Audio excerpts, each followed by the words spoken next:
Hi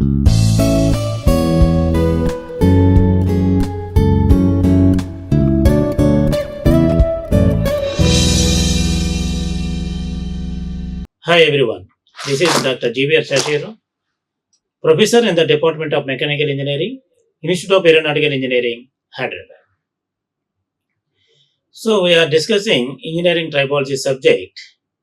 So already we have seen friction and wear and lubrication and corrosion and various engineering materials topics we have studied. So today we will see the definition and terminology related to the wear and surface treatment topic. So already you know the wear and the types of wears and the properties and the reducing methods already we have studied.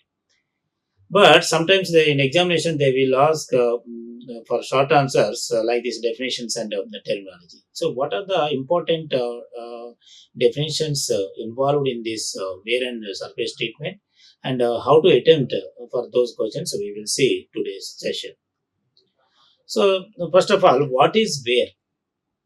So wear can be defined as the damage or removal of material, that is solid surface, has undergone due to sliding, rolling or impacting against another solid surface.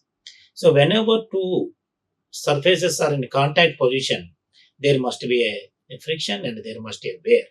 So the wear means some amount of material removed from the solid surface. So it leads to damage the component. It is not a material property, but rather a system response. Typically, wear is undesirable as it can lead to increased friction and ultimately to material failure or loss of function. So, like this, you have to give answer in for this short answer question. So, next one is mention types of wears. So many types of wears are there. One is adhesive wear and abrasive wear and surface fatigue, fretting wear, and then erosive wear and corrosion and oxidation wear. Each type of wear is caused by one or more mechanisms. These mechanisms can synergistically overlap, leading to an increased rate of wear. So these six types are very important in this wear topic. Next, define adhesive wear. So what do you mean by the adhesive wear? How can you define? See, here given the definition, adhesive wear is type of wear originated by the contact and interaction of asparagus between two touching surfaces with strong adhesive force. So, in other words, you can define in another way, opposing asparagus bond to each other and shear off as one surface slides one another. So this type of phenomenon is called as adhesive wear. Next, abrasive wear. The abrasive wear takes place when a rough or hard surface glides across a surface that is relatively softer. It is also the most frequent type of wear mechanism encountered in industry. Abrasive wear can be produced following three kinds of mechanisms, namely flowing, cutting, or by fragmentation. Flowing, cutting, and by fragmentation. These kinds of mechanisms are there involved in this abrasive wear. So whenever when a rough or hard surface glides across a surface, that is relatively softer, this wear is called as abrasive wear. Next, define the term surface fatigue.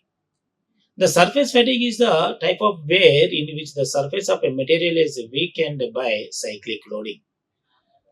It is produced when the wear particles are separated from the solid surfaces by the accumulation of micro damage in the material.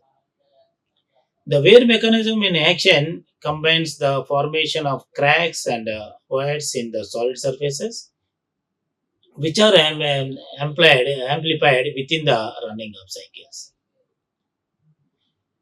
So whenever the object is subjected to cyclic loading, there is a fatigue failure.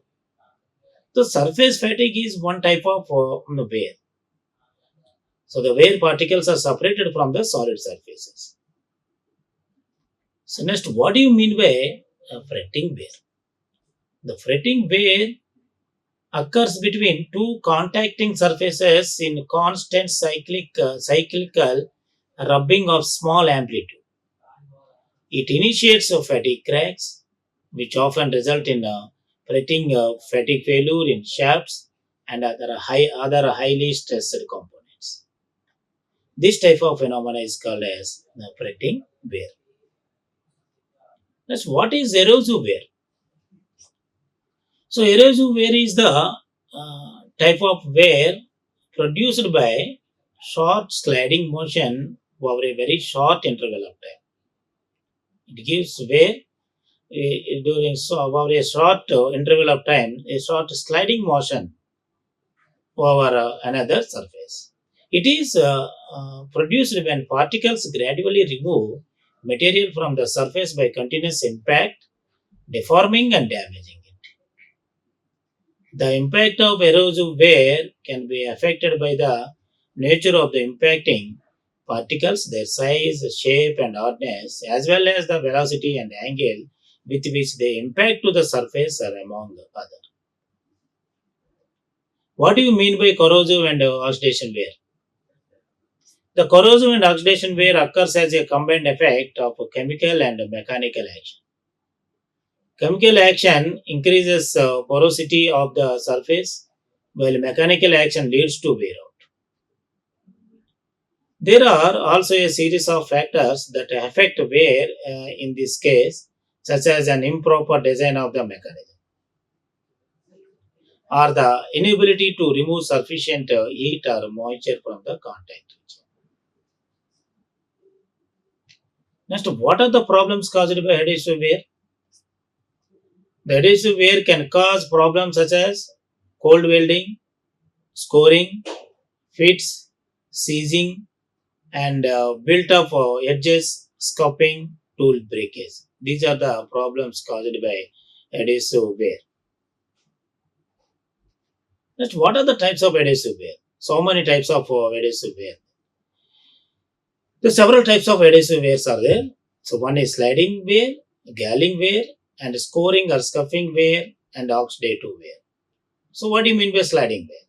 When one solid slides over another solid. Galling wear, intense form of adhesive wear. Scoring or scuffing wear, formation of grooves and scratches in the sliding direction. Oxidative wear in unlubricated ferrous systems. So what are measures to be taken to prevent adhesive wear? The following measures can be taken to prevent adhesive wear. One is selecting softer materials, increasing the hardness of the material, selecting highly incompatible pairs such as silver and cobalt, selecting materials having low surface energy. So these are the preventive adhesive wear taken measures. So what is fatigue wear? So when the fatigue failure takes place at a particular asperity contact, the volume of material removed can be expected to be proportional to a wear. Where is the contact radius? Here the proportion for this is formula calculating the proportional to a pair. A is the contact radius. So the radius formula is there in that defined this the fatigue, how much fatigue occurred. The fatigue wear may also occur in rolling contacts even if they function under a fluid film lubrication rig. What are surface coating methods? The most common surface coating methods are one is galvanizing, another one is electrochemical coatings, and then vapor deposition, conversion coatings, thermal spraying. So these are the surface coating methods. One is galvanizing, electrochemical coatings, vapor deposition, conversion coatings, or thermal spraying.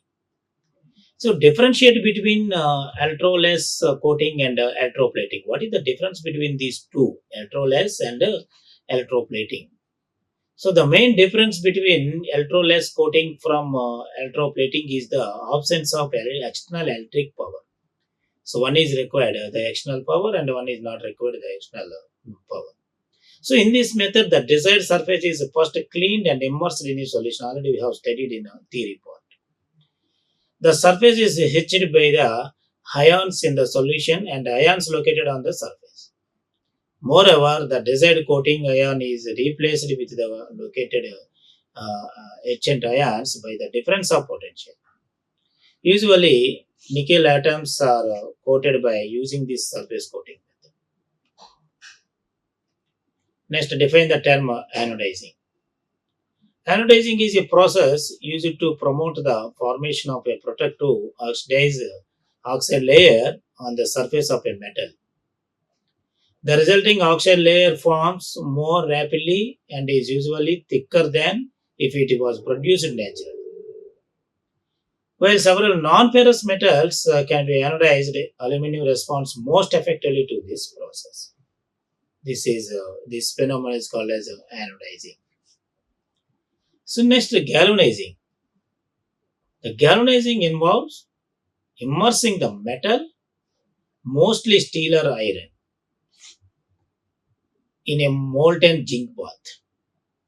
So whenever the metal, say steel or iron, immersing in a molten zinc bath, once removed, the coated metal reacts with oxygen and carbon dioxide in the atmosphere to form a protective zinc carbonate layer. This phenomenon is known as galvanizing. Describe electroplating. So electroplating, also known as electrodiffusion, involves depositing a thin layer of one metal on the surface of another metal. During electroplating, both metals are placed in the electrolytic solution. The metal to be coated acts as a anode, while the coating metal acts as a cathode. The metal, which metal to be coated, the metal act as a anode, another one is acts as a cathode. So during this electroplating, the both metals are placed in electrolyte solution. The electric current is applied to the electrolytic cell, causing metal ions to move from the cathode to the anode, thus the forming the coating. So whenever the ions moving from this cathode to the anode, the some amount of material deposited in metal the anode metal. So that is which part is to be coated. Describe powder coating. The powder coating, as its name implies, involves coating an object with a powder-based substance. It is an electrostatic process whereby the coating particles are electrically charged with a polarity that is opposite to the part to be coated. It involves coating an object with a powder-based substances. It is also called as electrostatic process. The difference in charge causes the powdered particles to adhere to the metal surface. The coated object is then heat treated in an oven to harden the coating. This type of methodology is called as powder coating. Next, describe painted coating. A painted coating is essentially the application of liquid paint. It is the most accessible and cost-effective type of coating. Different paint formulations can be used depending on the type of metal, the operating environment, and the performance requirements. list out various types of wears. So they will ask question like this. Sometimes list out various types of, don't need to give explanation. Just you have to write how many types of wears are there. So one is adhesive wear, abrasive wear, and surface fatigue, fretting wear, erosive, and then corrosive and oxidation wear. These are the various types of wears.